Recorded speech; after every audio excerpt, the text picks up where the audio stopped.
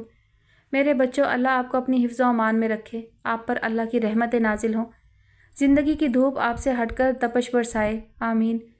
میرے بچوں، میں رومانہ آپ سے مخاطب ہوں، ماں کہنے کا مجھے حق نہیں۔ ماں آپ کی وہ ہیں جو آپ کے دکھ سکھ آپ کے ساتھ دیکھ رہی ہیں اور آپ کو زندگی کی دھوپ سے بچانے کے لیے اپنا آنچل آسمان کی طرح آپ کے سر پر پھیلائے ہوئے ہیں۔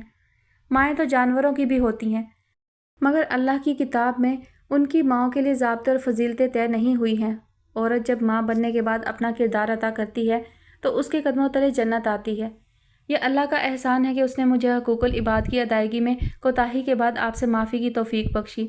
اس دنیا کی چمک دمک اتنی پرفریب ہے کہ پرواز میں کوتاہی کا باعث بنتی ہے اور انسان اپنے اصل سے ہٹ کر درماندہ ہو جاتا ہے۔ میری دنیاوی سزا کیا کم ہے کہ درماندگی کے زخموں پر کھرنڈ آ کر نہیں دے رہا، اور میں اپنے جگر کے ٹکڑوں سے دور اور ان کی محبتوں سے محروم ہوں۔ آپ کے اطمینان کو یہ بتانا ضروری خیال کرتی ہوں کہ مجھ پر کوئی ایسی حد نہیں لگتی جس کی شرمناک اور عبرتناک سزا سے گزرے بغیر میری روز حشر نجات ممکن نہ ہو۔ میرا ضمیر مطمئن ہے کہ مجھے کسی حد کا مقدمہ دنیا و آخرت میں نہیں لڑنا۔ سوچ بھٹکی تھی، صرف سوچ کے بھٹکنے کی سزا آج تک کاٹ رہی ہوں۔ اس کے باوجود مجھے تسلیم ہے کہ میرا جرم بہت بھیانک ہے۔ میری اولاد زندہ ماں باپ کے ہوتے ہوئے ان کی شفقت و محبت سے محروم رہی۔ تمہارا باپ ایک غیرت مند انسان تھا اور شاید ہے۔ عورت اپنے خاوند کا لباس ہوتی ہے، اس کی آبرو و غیرت ہوتی ہے۔ یہی وجہ ہے کہ مرد عورت کی لغزش کو کبھی بھلا نہیں پاتا، اس لیے کہ عورت کی لغزش کسی مرد کا ٹوٹل نقصان ہوتی ہے، ایسا نقصان جس کی تلافی ممکن نہیں۔ میں اپنے لائق قابل بچوں سے دوری کی سزا پر راضی ہوں، اس لیے کہ جرم کے بعد سزا کے عمل سے نہ گزرا جائے تو پل پل کی موت مقدر بن جاتی ہے، جس کی اذیت ناقابل برداشت ہوتی ہے۔ یہ خط میں صرف اس لیے لکھ رہی ہوں کہ مجھے آپ سے معافی مانگنا ہے۔ ایک وقت بچوں پر ایسا آتا ہے کہ ماں باپ کی حیثیت ثانوی ہو جاتی ہے، وہ اپنے پاؤں پر کھڑے ہوتے ہیں، خود انحصاری کی زندگی گزار رہے ہوتے ہیں، والدین پر انحصار کرنے والے دور سے گزر چکے ہوتے ہیں۔ ماشاءاللہ آپ سب پر یہ وقت آ چکا ہے۔ میں جس مقام پر ہوں آپ کے لیے اس مقام پر بیٹھی دعائیں کر رہی ہوں۔ میرے بچوں، آپ اگر مجھے معاف کرنے کا حوصلہ نہ پائیں، یہ کام آپ کی ہمت سے زیادہ محسوس ہو اور آپ سوچیں کہ اصل معافی تو مجھے آپ کے والد سے مانگنا چاہیے، حقیقت میں تو میں ان کی مجرم ہوں، تو آپ اللہ کی کتاب میں سورہ نور کا ترجمہ پڑھ لیجئے گا، وہاں سچی توبہ کے عمل سے ہم مجرموں کی نجات کی خوشخبری موجود ہے۔ میری معافی کا ہرگز یہ مطلب نہیں کہ آپ مجھے اپنے کاندھوں پر بٹھا کر اپنے گھر لے جائیں اور میری خدمتیں کریں۔ اس خط کے صرف 2 مقاصد ہیں۔ اول یہ کہ حقوق العباد میں کوتاہی کی معافی کی طلبگار ہوں۔ دوم یہ کہ اپنے غیرت مند بچوں کو اذیت کے اس احساس سے نجات دلاؤں کہ ان کی ماں نے اللہ کی قائم کردہ کسی حد کی خلاف ورزی نہیں کی۔ تمہارے والد کو جیسے ہی میری سوچ میں لغزش کا احساس ہوا، انہوں نے فوراً مجھے دور کر دیا خود سے۔ ابھی بھی میرے اکاؤنٹ میں اچھی خاصی رقم موجود ہے۔ تمہارے باپ کا دیا ہوا حق مہر، کچھ میں نے پہنی ہوئی چوڑیاں اور تمہارے باپ کا دیا ہوا ہیرے کا سیٹ فروخت کر دیا تھا۔ کچھ رقم پہلے سے میرے اکاؤنٹ میں تھی۔ اس کے باوجود میں اس گھر میں رہتی ہوں جہاں پانی خود بھرنا پڑتا ہے اور لکڑی جلا کر کھانا پکانا پڑتا ہے۔ میں نے ایک اعلیٰ درجے کی پرتعیش زندگی کی خاطر اپنی متاع سے ہاتھ دھوئے ہیں۔ اتنی مشقت کی زندگی ہی مجھے جرم کے احساس سے دور رکھتی ہے۔ مجھے یہ سزا راحت دیتی ہے اور میں دلی سکون سے ہمکنار ہوتی ہوں۔ میں نے آپ لوگوں کے لیے بحیثیت ماں کچھ نہیں کیا، اس لیے آپ کی کمائی پر میرا کوئی حق ثابت نہیں۔ یہ جمع پونجی حج کی خواہش میں سنبھال رکھی ہے، مگر حج محرم کے بغیر نہیں ہوتا۔ میرے 6 محرم ہیں، جس میں بھی مجھے معاف کرنے کا حوصلہ ہو وہ حج پر مجھے لے جائے۔ نہ ہمت ہو تو اصرار نہیں، اللہ کی مرضی اور میرا نصیب۔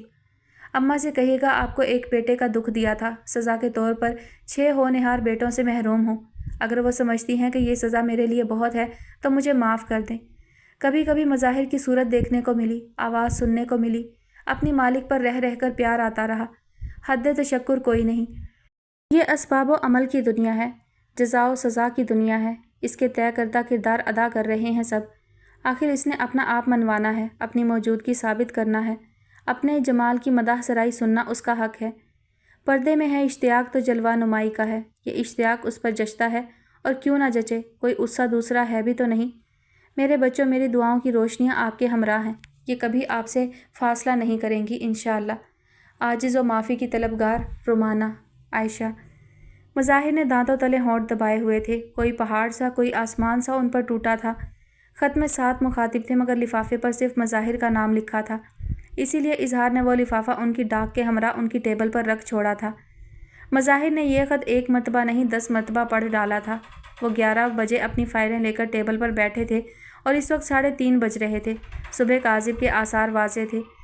استانی عائشہ، اتنی عالم فاضل عورت، ان کی ماں، ان کے حواس جیسے ٹھٹھرے ہوئے تھے۔ عجیب بے یقینی کی کیفیت سے 2-4 تھے۔ اٹھ کر ٹہلنے لگتے، پھر آ کر کرسی پر بیٹھ جاتے اور خط پر نظر دوڑانے لگتے۔ پھر انہوں نے گھڑی پر نظر ڈالی، خط لفافے میں رکھا اور نیچے لاؤنج میں چلے آئے جہاں اماں بڑی گہری نیند میں سو رہی تھیں۔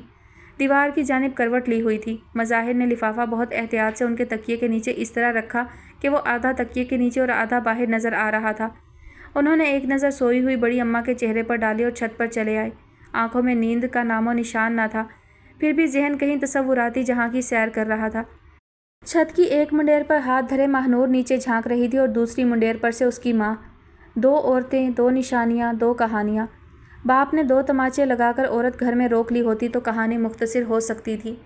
گھر کے لڑکوں نے اسٹیٹس کے خبط سے باہر آ کر آس پاس دیکھنے کی کوشش کی ہوتی تو شاید کسی پاشا کو مہلت نہ ملتی۔ بڑے دل کی کمی سے دنیا میں چوراہے تک گلیاں بن جاتے ہیں اور تنگ گلیاں بند گلیاں۔ اس رزق سے تو واقعی موت اچھی، جو اس دنیا میں آدم کی اولاد کی آزمائش کا دورانیہ مختصر کرتے، جو فطرت کی آواز پر کان دھرنے کے بجائے فطرت سے متصادم رہتی ہے، پھر اپنی موت تک اشک ندامت پہنچنے کے لیے دامن تلاش کرتی رہتی ہے۔ مظاہر نے وسیع و بسیط افق پر نظریں جما دیں اور دل پر گرتے آنسوؤں کے قطروں کی ٹپ ٹپ سننے لگے۔ ختم شد۔ جی تو ڈیئر لسنرز، فائنلی آج یہ ناول اپنے اختتام کو پہنچا۔ کہانی کے بارے میں بات کریں تو کہانی تو بہت اچھی تھی۔ رفعت سراج جو ہے وہ بہت اچھا لکھتی ہیں، اور جس دور میں انہوں نے لکھی اس وقت کا جو مائنڈ سیٹ تھا اس کے حساب سے انہوں نے ساری باتیں ٹھیک لکھیں۔ پھر بھی مجھے اختلافات ہیں۔ صبر برداشت سارے بوجھ جو ہے عورت کے اوپر ہیں۔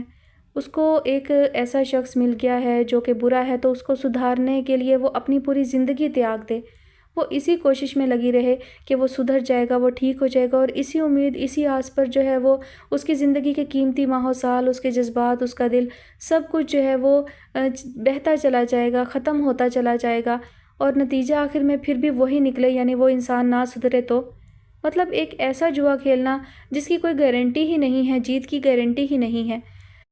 ایک عورت ہے تو اس کا بھی دل ہے، اس کے بھی جذبات ہیں، اس نے بھی اپنے جیون ساتھی کے حوالے سے بہت کچھ سوچا ہوتا ہے، تو اس کو بھی نیک اور اچھا شوہر چاہیے۔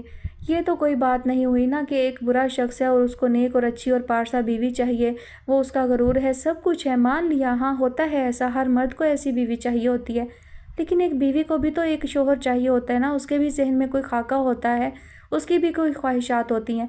تو مرد نے تو جو چاہا وہ پا لیا، وہ کر لیا، لیکن عورت کو یہ کہا جائے کہ صبر شکر سے جو مل گیا ہے اس کو ہی سنوارو، اس کے ہی ساتھ گزارا کرو۔ اس بات کی گارنٹی کون دے گا کہ وہ انسان سدھر جائے گا؟ اور جب تک وہ سدھر جائے گا اس وقت تک اس عورت کا کیا ہوگا؟ مطلب عورت کو تو ویسے ہی کمزور مانا جاتا ہے نا، جذباتی طور پر بھی، ویسے بھی ہر طرح سے، تو وہ عورت کہاں تک سٹرگل کر سکتی ہے، کہاں تک سفر کر سکتی ہے، اور اس سفر کرنے میں وہ خود ختم ہو جائے گی۔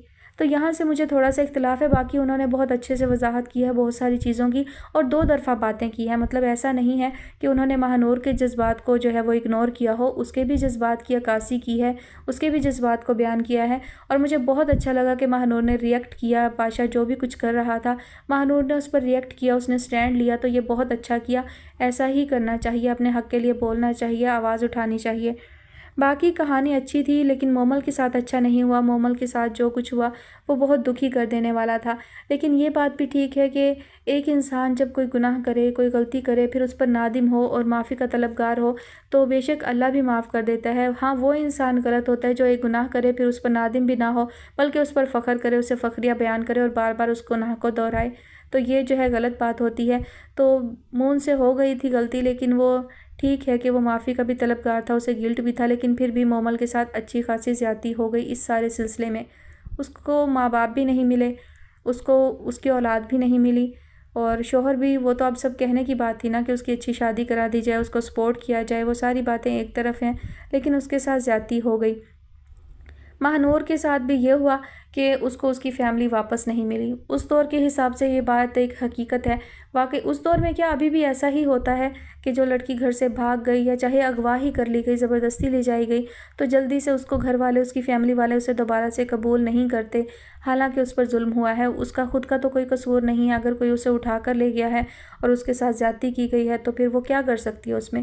لیکن بس ہمارا معاشرہ ایسا ہے، سوچ ایسی ہے لوگوں کی کہ لوگ پھر اسے دھتکار دیتے ہیں، اسے قبول نہیں کرتے ہیں، اور بہت زیادہ جو ہے وہ لڑکی کو زندگی گزارنے کے لیے، جینے کے لیے بہت زیادہ مضبوط ہونا پڑتا ہے۔ بہرحال وہ ساری باتیں بھی ایک طرف تھیں، لیکن کسی پر بھی جو ہے وہ ریبا پر بھی اپنی والدہ کی حقیقت نہیں کھلی، اور ان کے والد کا پتہ نہیں چلا کہ وہ کہاں گئے، غائب ہو گئے بالکل ہی۔ تو یہ بھی بڑا ایک دکھی پہلو تھا۔ کوئی واپس آ جاتا، ماہنور واپس آ جاتی، اس کو فیملی ایکسیپٹ کر لیتی، ملنا جلنا شروع کر دیتی تو اچھی اینڈنگ ہو جاتی، لیکن ظاہر سی بات ہے یہ ساری حقیقتیں ریئلٹی کے خلاف ہیں، کیونکہ حقیقت میں بھی ایسا نہیں ہوتا ہے، کوئی بھی ایکسیپٹ نہیں کرتا ہے، کوئی اتنا بڑا دل نہیں کرتا ہے۔ اور باقی ساری چیزیں ٹھیک تھی، اچھی تھیں، ہیپی اینڈنگ ہو گئی ہے بہرحال کہ ماہنور اور پاشا ایک دوسرے کے ساتھ ایڈجسٹ کر جائیں گے، ریبا اور مون بھی ہو گئے ایڈجسٹ، اور باقی سب کی شادیاں بھی بڑی اماں نے کر ہی دینی ہیں۔ ہمیں نہیں دکھائی گئیں، بتائی گئیں، وہ ایک الگ بات ہے، لیکن شادیاں تو اب سب کی ہو ہی جانی ہیں۔ کہانی بہت طویل ہو گئی تھی، کھینچی بہت ہے، بہت ساری چیزوں پر مجھے اختلاف تھا، لیکن اب مجھے فی الحال وہ چیزیں، وہ باتیں یاد نہیں ہیں۔ جب بہت طویل ناول ہوتا ہے تو بہت سارے پوائنٹس جو ہیں وہ ذہن سے نکل جاتے ہیں، تو وہ میرے بھی ذہن سے نکل گئے ہیں، فی الحال میرے دماغ میں نہیں ہیں۔ البتہ مظاہر کا کردار بہت مثبت رہا، ان کی بہت ساری باتوں سے بھی اختلاف رہا مجھے، انہوں نے ماہنور کے ساتھ جس طرح کا بیہیویئر رکھا تو وہ غلط بات تھی، انہوں نے بہت غلط کیا تھا، مجھے بہت برا لگا تھا اس وقت جب انہوں نے ریبا کے شوہر کو بچانے کے لیے، مون کو بچانے کے لیے ماہنور کو حوالے کر دیا تھا پاشا کے۔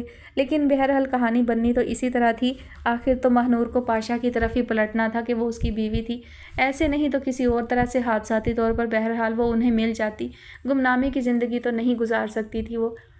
بہرحال آپ سب کو کیسی لگی کہانی، کامنٹ سیکشن میں اپنی رائے کا اظہار ضرور کیجیے گا۔ کوئی پوائنٹ مجھ سے مس ہو گیا ہو تو آپ لوگ توجہ دلائیے گا، تنقید کریں، تعریف کریں، جو بھی کریں، آپ کو جیسا بھی ناول لگا کامنٹ سیکشن میں ضرور بتائیے گا۔